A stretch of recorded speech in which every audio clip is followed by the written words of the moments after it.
Welcome students. आज के इस वीडियो में हम जो चर्चा करने जा रहे हैं वह हमारे बिलियन वाले चैप्टर में एक महत्वपूर्ण टॉपिक है, दैट इज कॉलिगेटिव प्रॉपर्टीज या अणुसंख्यक गुणधर्म।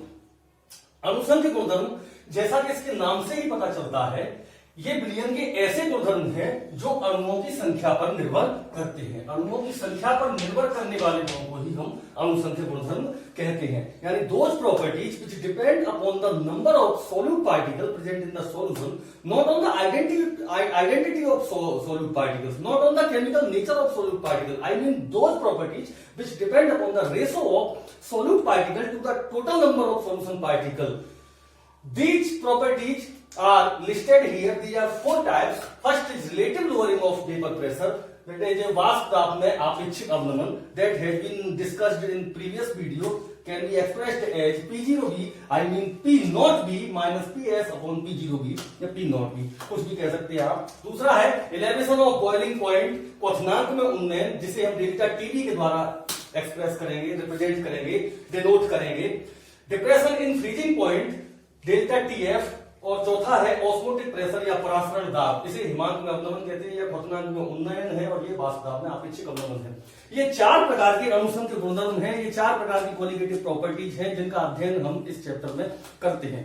बट स्टूडेंट्स, आपको ये बात यहां से आगे जो हम अध्ययन कर रहे हैं, जो क्वालिटेटिव प्रॉपर्टीज का अध्ययन कर रहे हैं, जो स्टडी हम क्वालिटेटिव प्रॉपर्टीज की कर रहे हैं, उसमें आपको एक बात विशेष तौर पर ध्यान रख के चलनी है कि अणुसंख्यक गुणधर्मों का अध्ययन केवल उसी स्थिति में महत्वपूर्ण है जब बिलियन डाइल्यूट हो। अन्यथा ये अध्ययन केवल आदर्श बिलियनों पर ही लागू होते हैं, वास्तविक बिलियनों पर लागू नहीं होते। क्योंकि वास्तविक बिलियनों में अगर आप कंसंट्रेशन ज्यादा कर देंगे सॉल्यूट पार्टिकल्स की, तो फिर कॉलिगेटिव प्रॉपर्टी वो जो है अणुसंख्यक गुणधर्म जो है वो उसके अणुओं की संख्या के साथ साथ, बिलियन के अणुओं की संख्या के साथ साथ उसकी केमिकल नेचर पर भी निर्भर करने लग जाएंगे। मतलब मेरा ये है कि आपको ये बात ध्यान रखनी है कि अणुसंख्यक गुणधर्म का अध्ययन केवल तनु बिलियनों के लिए ही महत्वपूर्ण है, तनु बिलियनों पर ही लागू होता है, तनु बिलियनों के संदर्भ में ही महत्वपूर्ण होकर के रह जाता है, अन्य केसों में नहीं। अगर सांद्रता, आप विलेय पदार्थ की सांद्रता अगर आप बढ़ा देंगे, उस स्थिति में अणुसंख्यक गुणधर्म के अध्ययन का महत्व इस एस्पेक्ट में नहीं रहेगा जिसमें हम पढ़ने जा रहे हैं। तो यहां से आगे हम देखते हैं, पहला है relative lowering of vapour pressure. Relative lowering of vapour pressure मतलब वाष्प दाब में आपेक्षिक अवनमन। हमने जब वाष्प दाब वाला वीडियो क्लास लिया था तो उस स्थिति में आपको बताया था कि बिलियन के वाष्प दाब में शुद्ध विलायक की तुलना में हमेशा कमी आ जाती है, क्योंकि जब नॉन वोलेटाइल सॉल्यूट मिलाते हैं तो उसके वाष्प दाब में कमी आ जाती है। बिलियन जो होता है उसका वाष्प दाब शुद्ध विलायक की तुलना में सदैव कम होता है। यानी the vapour pressure of solution is always less than the vapour pressure of pure solvent. क्यों होता है ऐसा? Due to the addition of non volatile solute. जब भी अवाष्पीय विलायक में मिलाया जाएगा तो जो बिलियन बनेगा उस बिलियन का वाष्प दाब शुद्ध विलायक की तुलना में हमेशा कम होगा। तो जो बिलियन के वाष्प दाब में शुद्ध विलायक की तुलना में जो कमी आई थी उसे हम P0V माइनस PS कहते हैं या P0V माइनस PS कहते हैं। ये P0V या P0V क्या है? ये the vapour pressure of pure solvent, शुद्ध विलायक का वाष्प दाब है। एंड PS क्या है?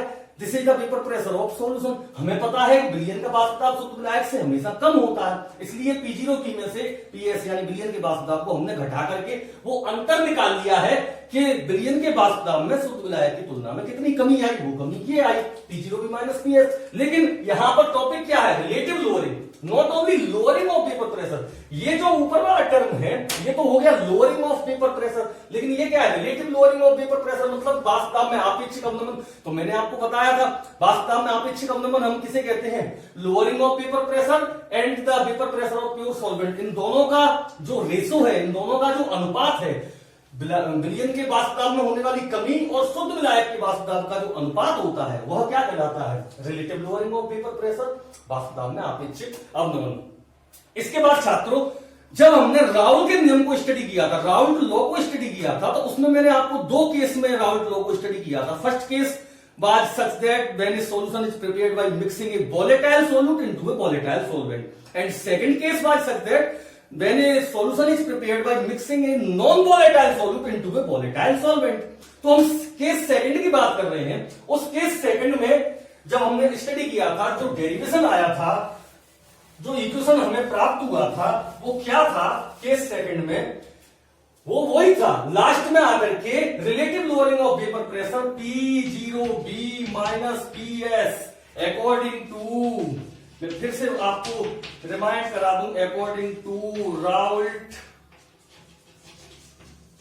लॉ केस सेकंड, उसे आप फिर से देख लें तो राउल्ट लॉ का case second, when a solution is prepared by mixing a non-volatile solute into a volatile solvent, then we will get the P0B minus PS upon P0B, that is relative lowering of vapor pressure is always equal to the mole fraction of non-volatile solute that is added in the solution. विलयन में मिलाया गया जो अवाष्पशील विलेय है उसकी मोल भिन्न के बराबर होता है क्या, वाष्प दाब में आपेक्षिक अवनमन। यह व्यंजक हम पिछले वीडियो में प्राप्त कर चुके हैं, अगर आपकी समझ में नहीं आ रहा है तो आप इससे पिछले वाला वीडियो देख लें, राउल्ट लॉ वाला, राउल के नियम वाला वीडियो देख लें, उसकी केस सेकंड में लास्ट में जाकर के उसका केस सेकंड जब देखेंगे तो उसमें ये इक्वेशन आपको ऑटोमेटिक प्राप्त हो जाएगा कि विलयन के वाष्प दाब में होने वाला अपेक्षित अवनमन उसमें मिलाए गए अवाष्पशील विलेय की मोल भिन्न के बराबर होता है। Means the relative lowering of vapour pressure of solution is directly is equal to the mole fraction of non volatile solute added in the solution.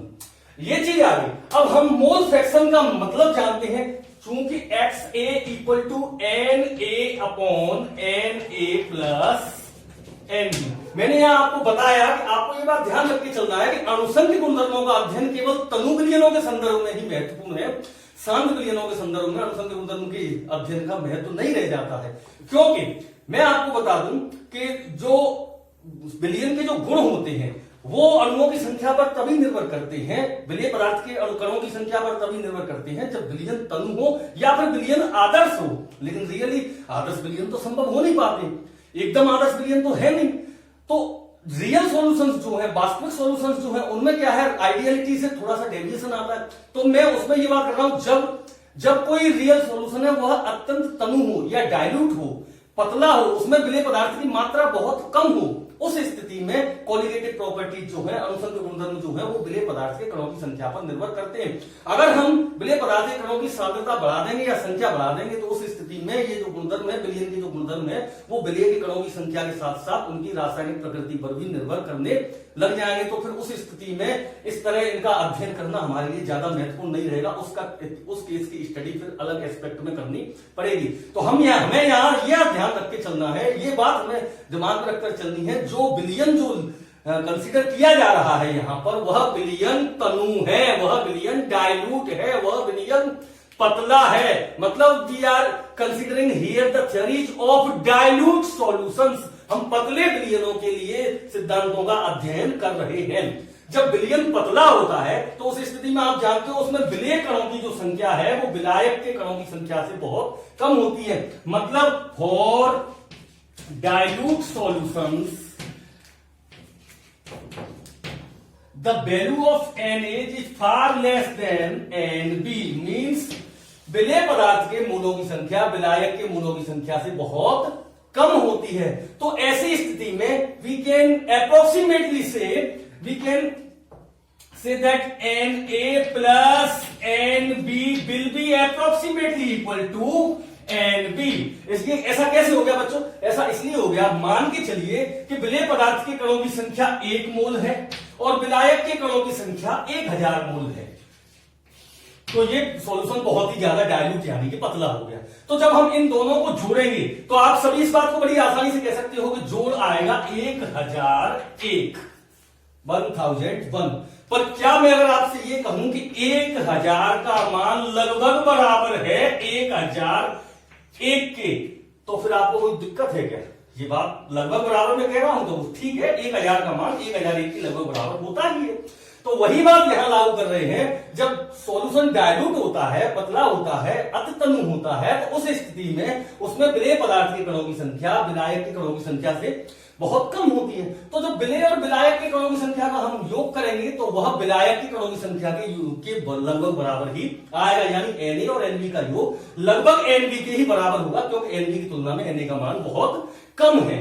तो यहां पर हम आए Na plus Nb equal to approximately equal to Nb। then we will get the value of xa will be equal to na upon na plus nb means approximately equal to nb। तो वो है हम यहां nb ही रखते हैं nb। अब हम जानते हैं कि मोल कॉन्सेप्ट का हमने स्टडी किया था, तो मोलों की संख्या, ये Na क्या है, ए पदार्थ के मोलों की संख्या, Nb क्या है, बी पदार्थ के मोलों की संख्या। तो ये मोलों की संख्या जब कैसे निकालते हैं, नहीं समझ में आया है तो मोल कॉन्सेप्ट वाला वीडियो आप कंसीडर करें, उसको देखें। Na और Nb यानी बी, ए और बी के मोलों की संख्या को निकालने के लिए इनके ग्रामों में, मात्राओं में इनके परमाणु भार या अणुभार का हम भाग देंगे। मतलब Na का मान यहां मैं बता देता हूं, Na इक्वल टू WA/MA और NB equal to WB upon MB। ध्यान दें, Na क्या है, Na एक पदार्थ के मोलों की संख्या जो काय के बराबर है ए पदार्थ की ग्रामों में मात्रा बटे ए पदार्थ का मोलर द्रव्यमान यानी पभा या अभा। और Nb क्या है, Nb बी पदार्थ के मोलों की संख्या है जो काय के बराबर है बी पदार्थ की ग्रामों में मात्रा बटे बी का मूलक द्रव्यमान यानी कि पभा या अभा। यहां ए क्या है, विलेय पदार्थ है और बी क्या है, विलायक है। तो Na और Nb के मान हम अच्छी तरह से जानते हैं, पहले से ये होते हैं, ये मान हमें याद रखने। तो x से भी इक्वल टू क्या हो जाएगा, Na का मान रखेंगे WA/MA और Nb का मान रखेंगे क्या है, WB/MB। ये वैल्यू काय की आ गई, XA की वैल्यू आ गई। अब इसको इक्वल और करेंगे तो इनका गुणा हो जाएगा और इनका गुणा हो जाएगा, क्या आएगा मान, WAMB अपॉन MAWB। ये वैल्यू क्या आ गई, XA का मान आ गया हमारे पास। जब बिलियन नॉन वोलेटाइल सॉल्यूट को मिला करके तैयार किया गया है, उस स्थिति में अगर बिलियन तनु है तो x यानी ए पदार्थ की मोल बिंदु का मान WAMB अपॉन MAWB ये होता है। जहां WAMB और MAWB क्या है मैं आपको बता ही चुका हूं। जब ये मान आ गया तो इसे हम यहां रख सकते हैं, तो वी विल गेट, इसके बाद हमारे पास XA का मान कुल मिलाकर के ये आ गया। डायल्यूट सॉल्यूशंस के लिए XA का मान जो हमने निकाला है, मैं इसे वहां पर लिख देता हूं। XA का मान यहां पर क्या आ गया, WAMB/MAWB, ये मान निकल करके आ गया है। अब इसी इक्वेशन को आगे रन करें तो क्या मिलता है हमें, P0B minus PS upon P0B will be equal to, XA का वैल्यू क्या आया है डायल्यूट सॉल्यूशंस के लिए, WAMB अपॉन MAWB, ये निकल करके आया है। ठीक है साहब, इतना मान आ गया है। अब P0B minus PS upon P0B, ये जो relative lowering of vapour pressure है, इसमें आप देख रहे हो कि अगर मैं P0B माइनस PS का मान निकालना चाहूं, P0B माइनस PS यानी कि ये क्या है, वाष्प दाब में आने वाली कमी, और ये क्या था, वाष्प दाब में आने वाली आपेक्षिक कमी।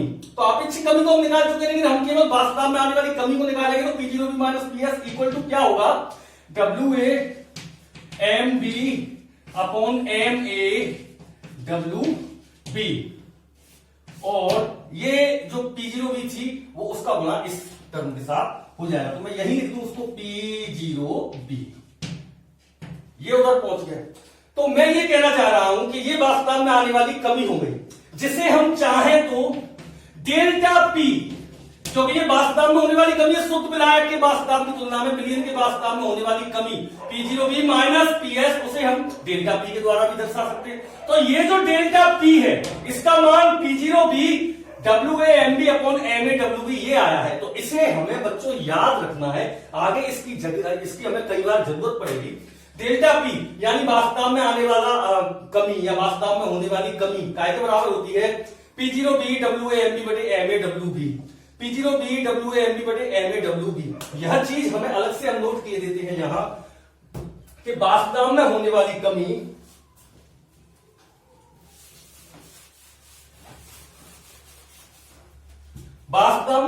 कमी डेल्टा P जो काय के बराबर होती है P0B माइनस PS, ये काय के बराबर होती है साहब P0B W A M B बटा एम ए डब्ल्यू बी। ये मान जब भी हमें डेल्टा पी का मान की आवश्यकता होगी, जब भी हमें डेल्टा पी, ये डेल्टा पी के बराबर है P zero B, delta P equal to P zero B minus P S, और जिसका मान अभी हमने प्राप्त किया है, क्या आया, P zero B W M B बटे एम ए डब्ल्यू बी।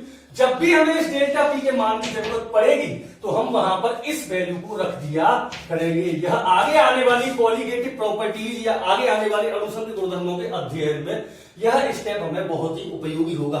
बच्चों आपको ध्यान में रखना है, डेल्टा पी का मान काय के बराबर होता है, यानी वास्तव में होने वाली कमी का मान काय के बराबर होता है, P zero B W A M B upon M A W B.